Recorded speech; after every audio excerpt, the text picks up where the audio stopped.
Assalamualaikum warahmatullahi wabarakatuh. Pada video kali ini, saya dan kelompok saya akan mempresentasikan PowerPoint yang sudah kita kerjakan dengan judul Production Management in Media and Information yang beranggotakan ada Afifah Salsabila dengan NPM 241 101 25 2058. Terus ada Maula Wulandari 241 101 2059 dengan ada lagi Melani Eka Sabila 241 101 2074 dan dengan saya Muhammad Heru Syamil 245 101 2010. Jadi production media management in media and information. Di sini yang pertama kita akan mempresentasikan tentang yang pertama ada media promosi, yang kedua industri konten, yang ketiga argumen konvensional dan keberhasilan Hollywood dalam produksi, yang keempat faktor keberhasilan untuk produksi konten, yang kelima perencanaan produksi, yang keenam kontrol produksi, yang ketujuh bagi hasil prosedur produser di media, yang ke-8 produksi konten dalam teknologi generasi berikutnya.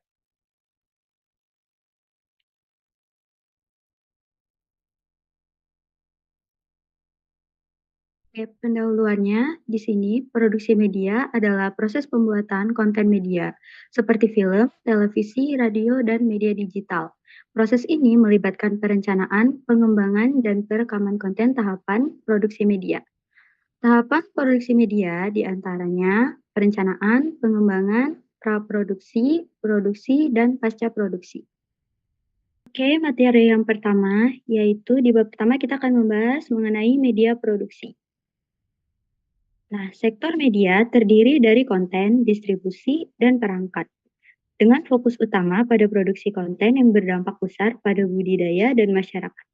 Manajemen produksi memastikan kelancaran proses dengan alokasi sumber daya yang efisien, meliputi penggadaian, inventaris, dan penjadwalan.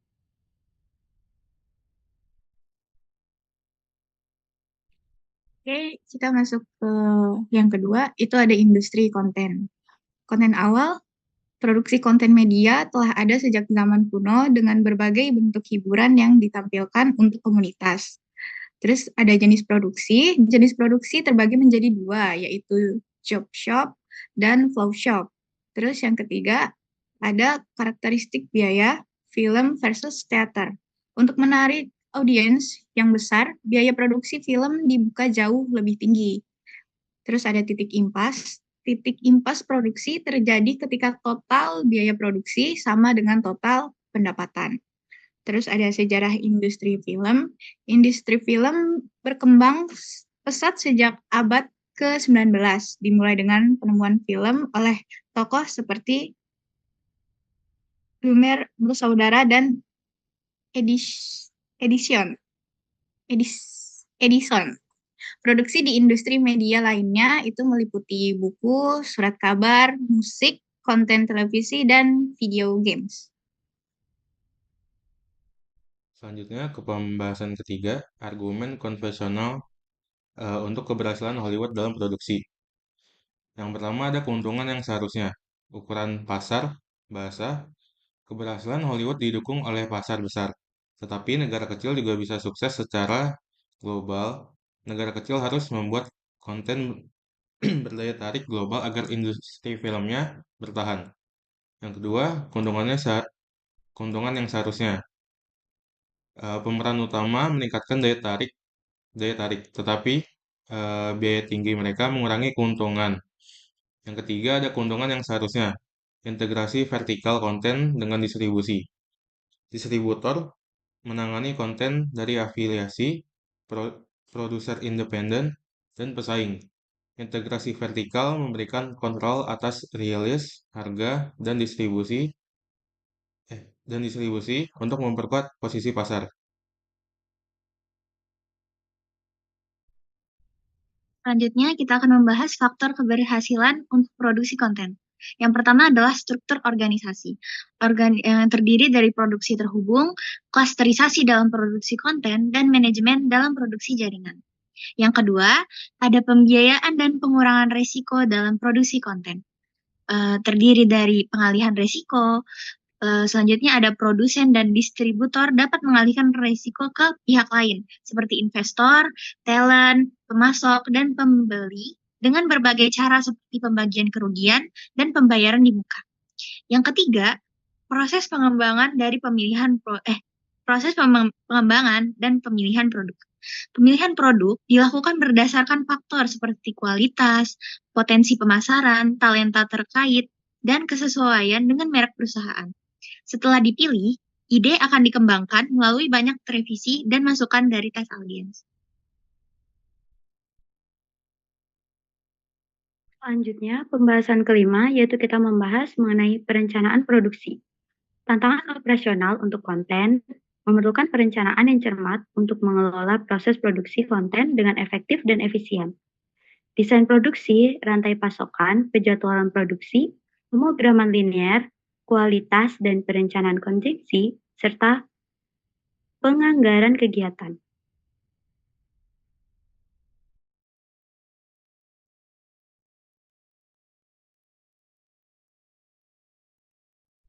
Oke, selanjutnya ada kontrol produksi, yaitu mengelola anggaran produksi penting untuk menghindari pemborosan dengan memantau biaya harian dan perbandingan antara anggaran dan pengeluaran aktual, meliputi kontrol anggaran, pengukuran produktivitas, fungsi produksi, dan fungsi biaya. Selanjutnya, ada bagi hasil produser di media. Produsen biasanya menerima bagian terbesar atau rata-rata di atas 44%. Tetapi, bagian ini juga mencakup biaya input dan komponen. Pangsa produsen sangat tinggi untuk media cetak berbasis iklan seperti surat kabar dan majalah. Dalam industri lain seperti musik dan elektronik konsumen, produsen juga menerima pangsa yang signifikan. Namun, untuk film teater, pangsa produsen lebih rendah. Selanjutnya, kita akan membahas produksi konten dalam teknologi generasi berikutnya. Meskipun biaya perangkat produksi menurun, biaya keseluruhan pembuatan konten terus meningkat, terutama dengan teknologi generasi berikutnya yang berbasis konektivitas pada pita lebar. Permintaan akan konten berkualitas tinggi dan interaktif semakin tinggi, mendorong produksi film besar seperti Avatar yang melibatkan banyak tenaga kerja dan sumber daya. Selanjutnya ada studi kasus produksi film. Di sini kita mengambil film Avengers Endgame. Avengers Endgame adalah film superhero produksi Marvel Studio yang dirilis pada 2019. Film ini merupakan kelanjutan dari Avengers Infinity War dan menjadi salah satu film dengan pendapatan tertinggi sepanjang masa.